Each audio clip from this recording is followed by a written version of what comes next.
শীতের শেষ ভাগ এবং যখন গরম পড়া শুরু করে এই অবস্থায় বিভিন্ন প্রকার পাখির বিভিন্ন প্রকার ফ্লু জাতীয় রোগ দেখা যায়। এর ভিতরে একটি অন্যতম সমস্যা হচ্ছে কবুতর এবং মুরগির রানীক্ষেত ভাইরাসে আক্রান্ত হওয়ার সম্ভাবনা বেশি থাকে। বিশেষ করে যখন ঠান্ডা কমে আসে এবং দিনের তাপমাত্রা বৃদ্ধি পায়, এই যে তাপমাত্রা ওঠা এবং নামার কারণে এই ভাইরাসগুলো তাদের বংশবিস্তার করে খুব দ্রুত। আর এই অবস্থায় আমাদের পোষা পাখিগুলো প্রায় সময় আক্রান্ত হয়ে থাকে। আর আপনারা এটা এখন পর্যন্ত নিশ্চয়ই জেনেছেন যে ভাইরাসের কোনো ট্রিটমেন্ট হয় না, তাই এর বিরুদ্ধে রোগ প্রতিরোধ ক্ষমতা গড়ে তোলার জন্য ভ্যাকসিনেশন সবথেকে গুরুত্বপূর্ণ।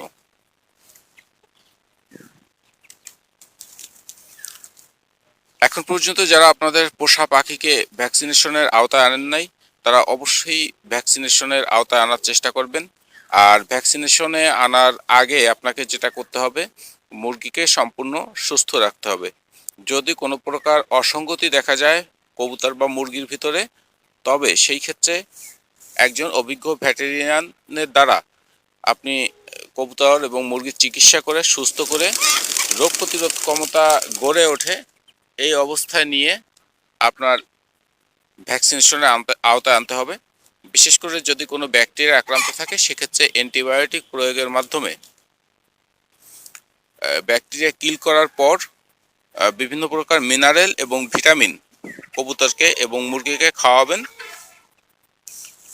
মিনারেল এবং ভিটামিন খাওয়ানোর পর যেটা করতে হবে সেটি হচ্ছে কৃমিনাশক প্রয়োগ করতে হবে। কৃমিনাশক প্রয়োগ করার পর কবুতরকে ভ্যাকসিনের আওতায় আনতে হবে। আরেকটি কথা আপনাদের জেনে রাখা প্রয়োজন, সেটা হচ্ছে কবুতর এবং মুরগি উভয়েরই এক প্রকার ভ্যাকসিন, একই ভ্যাকসিন দিয়ে আপনি রোগ প্রতিরোধ ক্ষমতা গড়ে তুলতে পারবেন কবুতর এবং মুরগি উভয়ের।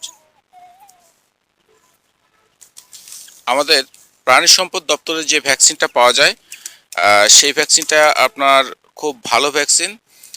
100 ml পানি দিয়ে আপনি ভ্যাকসিনটা গুলে রানের মাংস অথবা বুকের মাংসে 1 ml করে 1 মিলি করে প্রয়োগ করবেন।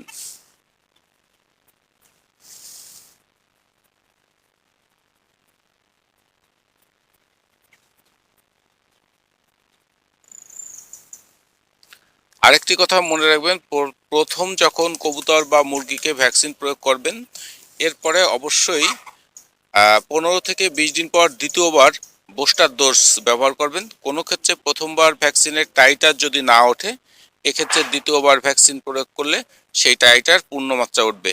এবং প্রথম যখন ভ্যাকসিন করবেন তার ঠিক 6 মাস পরে দ্বিতীয়বার ভ্যাকসিনের আওতায় আনতে হবে। তবে এক্ষেত্রে আপনারা 5 মাসের ভিতরে ভ্যাকসিনে আনার চেষ্টা করবেন।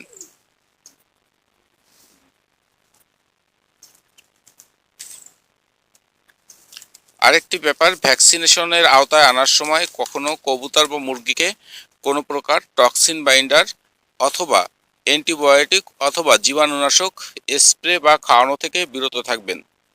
জীবাণুনাশক, অ্যান্টিবায়োটিক এবং টক্সিন বাইন্ডার ভ্যাকসিনের মৃত্যু ঘটাতে পারে, ভ্যাকসিনের সঠিক টাইটার ওঠা থেকে বিরত রাখতে পারে।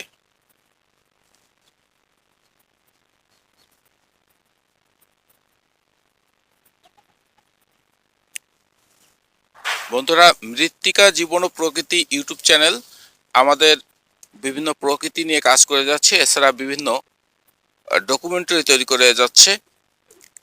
কৃষি বিষয় এবং খেলাধুলা বিষয়ে আমাদের চ্যানেল থেকে বিভিন্ন প্রতিবেদন প্রকাশ হয়ে থাকে। আমাদের ভিডিওগুলো আপনাদের কেমন লাগে সেগুলো আমাদের অবশ্যই আপনারা কমেন্ট বক্সে লিখে জানাবেন এবং আমাদের চ্যানেল সাবস্ক্রাইব করবেন।